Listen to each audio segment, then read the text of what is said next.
Good morning दोस्तों, आप लोगों का स्वागत है आपका यूट्यूब चैनल क्रेज क्लासेस में। आज हम लोग देखने वाले हैं कक्षा 12 का जो कि 2019 का मॉडल प्रश्न पत्र दिया गया है। ठीक है, मॉडल प्रश्न पत्र दिया गया है जो कि एग्जाम की दृष्टि से वेरी मोस्ट इंपॉर्टेंट क्वेश्चन है, जिसे हल करना बेहद ही जरूरी है। ठीक है, तो आप लोग इसको देख लीजिएगा दोस्तों, क्योंकि आपका एग्जाम में मॉडल प्रश्न पत्र से ही 25 से 30% क्वेश्चन पूछा जाता है। ठीक है, तो अगर आप लोग हमारे चैनल पर नए हैं तो चैनल को लाइक कीजिए, चैनल को सब्सक्राइब कीजिए, अपने दोस्तों के पास शेयर कीजिए। चलिए क्वेश्चन की ओर बढ़ते हैं। क्वेश्चन क्या बोला है, निम्नलिखित प्रश्नों के उत्तर दीजिए। यहाँ पे प्रश्न क्या दिया गया है दोस्तों, दो बिंदु आवेश +3 UC एवं +4 UC एक दूसरे को 10 न्यूटन के बल्ब से प्रतिकर्षित करते हैं, तो यदि प्रत्येक पर 6 UC का आंतरिक आवेश दिया जाए तो उनके बीच लगने वाला नया बल होगा, तो उसके बीच लगने वाला जो नया बल हो जाएगा वह हो जाएगा आपका 2 न्यूटन।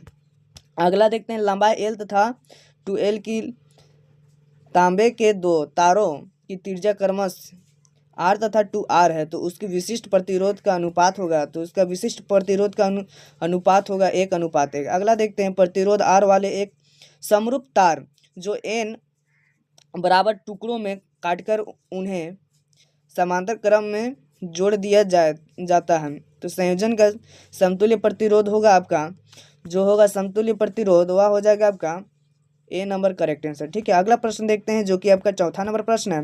बोला है एक प्रोटॉन 5T के एक समान चुंबकीय क्षेत्र की लंबवत दिशा में 4 × 10⁻7 मीटर पर सेकेंड के वेग से प्रवेश करता है, तो प्रोटॉन पर क्रियाशील चुंबकीय बल का मान है, तो जो इसका मान हो जाएगा वह हो जाएगा आपका दोस्तों 3.2 × 10⁻11 न्यूटन हो जाएगा, तो आपका हो जाएगा बी नंबर करेक्ट आंसर। आप देखते हैं पांचवा नंबर प्रश्न, केवल क्या बोला है, केवल प्रेरकत्व युक्त प्रतिवर्तीय धारा परिपथ में धाराएं एवं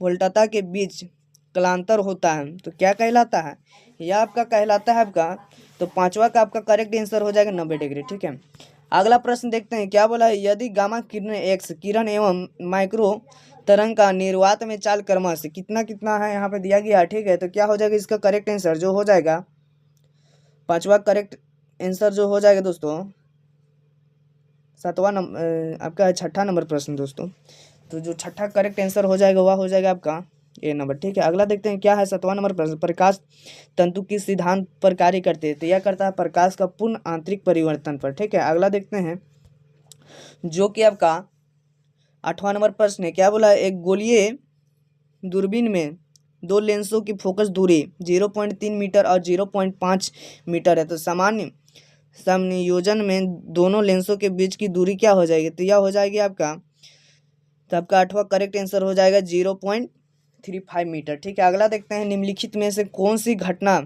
यह दर्शाती है कि प्रकाश एक अनुप्रस्थ तरंग है, तो यह कौन सी घटना दर्शाती है दोस्तों, यह आपका दर्शाती है प्रकाश का घूर्णन।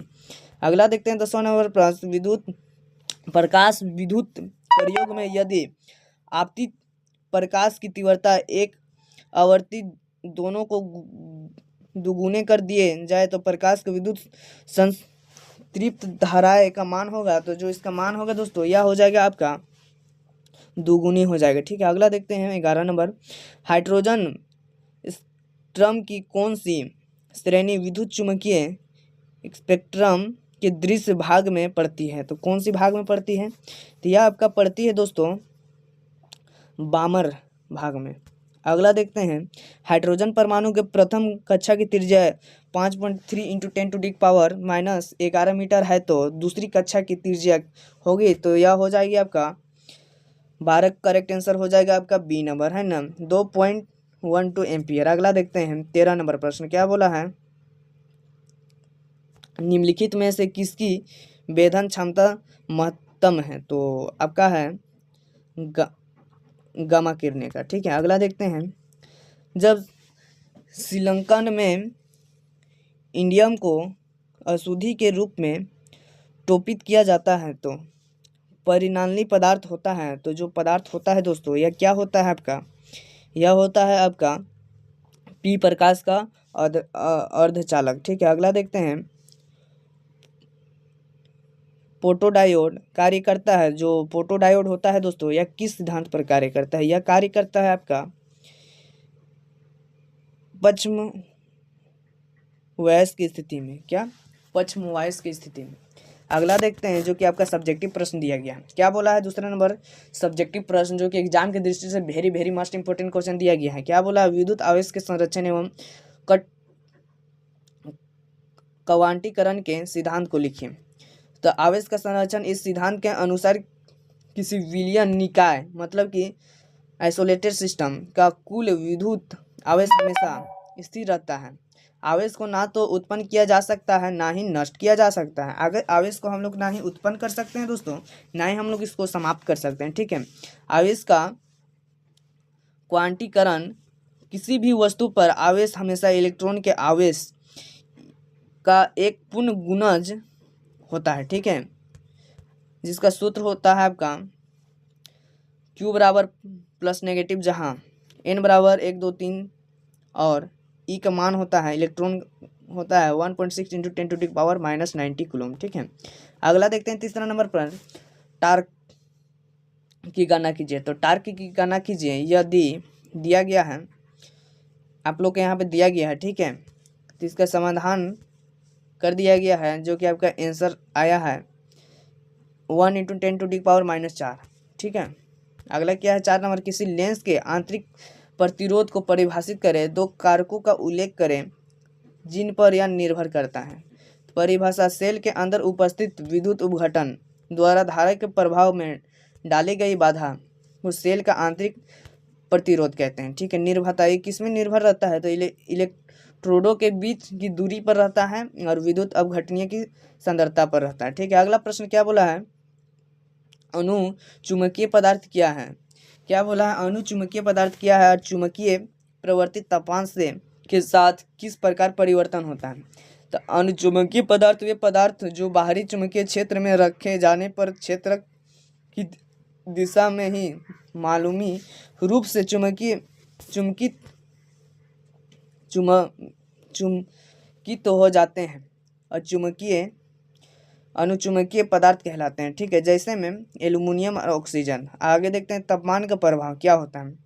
क्यूरी के नियम के अनुसार इनकी चुंबकीय प्रवृत्ति परम ताप युक्त कर्मानुपाती होता है। ठीक है। इसी प्रकार छठा नंबर प्रश्न दिया गया है, भावर धाराएं क्या है? इसकी दो उपयोगिताओं का उल्लेख करें। तो भावर धाराएं जब किसी धातु के टूटने के गुजरने वाले चुंबकीय फ्लक्स में परिवर्तन होता है तो उसमें चमकदार प्रेरित धाराएं उत्पन्न होती है, जिन्हें भावर धाराएं कहते हैं। ठीक है। इसका उपयोग प्रेरण भाठी में धातुओं को पिघालने के लिए किया जाता है। चुंबकीय ब्रेक जो कि ट्रेनों पर को रोकने के लिए किया जाता है। इसी प्रकार आपका 7वां नंबर प्रश्न क्या दिया गया है?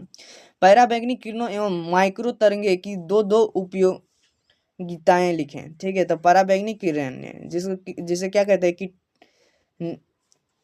कीटाणुओं को नष्ट करने और जल शोधन में किया जाता है पराबैंगनी किरण का। इसी प्रकार आपका नकली दस्तावेज या उंगलियों के निशान का पता लगाने के लिए आप लोगों को माइक्रो तरंग का उपयोग किया जाता है। नहीं, माइक्रो तरंग बोलते हैं, पराबैंगनी किरण का ही उपयोग किया जाता है। माइक्रो तरंग का रडार प्रणाली में उपयोग किया जाता है, माइक्रोवेव ओवन में खाना पकाने के लिए किया जाता है। ठीक है। इसी प्रकार आपका 8वां नंबर प्रश्न क्या दिया गया? OR गेट तथा AND गेट के संकेत एवं सत्यात सारणी मतलब OR गेट, इसका संकेत होता है A+B = Y होता है। इसमें यदि कोई भी इनपुट एक है तो आउटपुट भी एक ही होगा और एंड गेट में इसका संकेत A, B = Y होता है। इसमें आउटपुट एक तभी होता है जब दो इनपुट एक हो तो। इसी प्रकार 9 नंबर प्रश्न देखते हैं, अंतरिक्ष तरंगे संचरण तथा वैमो तरंगे संचरण से आपका क्या तात्पर्य है बोला है। ठीक है। जो आंतरिक तरंगे संचारण, इनमें रेडियो तरंगे प्रेरक एंटीना से ग्राह्य एंटीना तक सीधी रेखा में या पृथ्वी के निकट संचारित होती है। यह लाइन ऑफ साइट संचार है।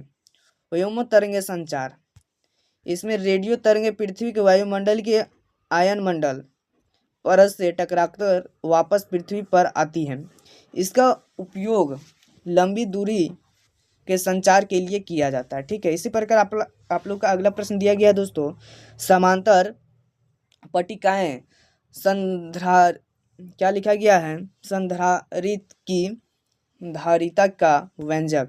तो मान लीजिए कि दो समांतर पलटे हैं, क्या है, दो समांतर प्लेटें हैं, प्रत्येक का क्षेत्रफल a और उनके बीच की दूरी d है। तो प्लेटों पर आवेश q और प्लस के q और माइनस के q है। तो विद्युत क्षेत्र प्लेटों के बीच विद्युत क्षेत्र हो जाएगा E बराबर q बटे ई हो जाएगा, बराबर हो जाएगा q बटे ई हो जाएगा। ठीक है, विभवांतर आपका निकल जाएगा यह। ठीक है, धारिता निकल जाएगा आपका C बराबर q बटा v का उपयोग करने पर। यही हो जाएगा आपका करेक्ट आंसर। अगला देखते हैं, सीलों का समांतर क्रम संयोजन। सीलों का समांतर क्रम संयोजन कैसे किया जाता है दोस्तों, तो जब m समान लेंस समांतर क्रम में जोड़ते हो तो कुल EMF समांतर में EMF वही रहता है और कुल आंतरिक प्रतिरोध RP बराबर RM होता है ना। इसी प्रकार परिपथ में धारा I बराबर E बटे R प्लस R बटे M होता है, बराबर होता है ME बटे, है ना, MR प्लस R हो जाएगा। अधिकतम धारा की शर्तें, जब बाहरी प्रतिरोध R कुल आंतरिक प्रतिरोध की तुलना में बहुत कम होता है।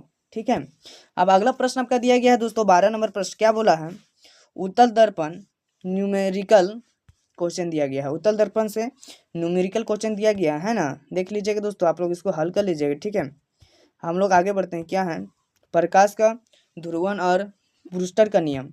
तो ध्रुवण प्रकाश के तरंगों के कंपन को एक निश्चित दिशा में सीमित करने की घटना को ध्रुवण कहते हैं। ब्रूस्टर का नियम कहलाता है क्या, इस नियम के अनुसार किसी माध्यम का अपवर्तनांक ध्रुवण कोण की स्पर्धा के बराबर होता है। ठीक है, अगला क्या है, देहली आवृत्ति की गणना कीजिए। आप लोग इसको कर लीजिएगा दोस्तों। ठीक है, क्योंकि यह 12th लेवल का क्वेश्चन है दोस्तों और मैंने इसको पढ़ा नहीं है। ठीक है, यहाँ पे आप लोग को डायरेक्ट बता रहा है यहाँ 2019 का, जो कि आपका केमिस्ट्री का वेरी मस्ट, क्या फिजिक्स का वेरी मस्ट इम्पोर्टेंट क्वेश्चन दिया गया है दोस्तों। तो आप लोग को जो मॉडल पेपर है उसी को हल करवा रहे हैं। ठीक है, तो आप लोग इसको अच्छा से पढ़ लीजिएगा। ठीक है, अगला क्या है, समस्थानिक समभारिक एवं समन्यूट्रॉनिक क्या है, तो यहाँ पे दिया गया है, आप लोग इसको पढ़ लीजिएगा। अगला देखते हैं, जेनर डायोड।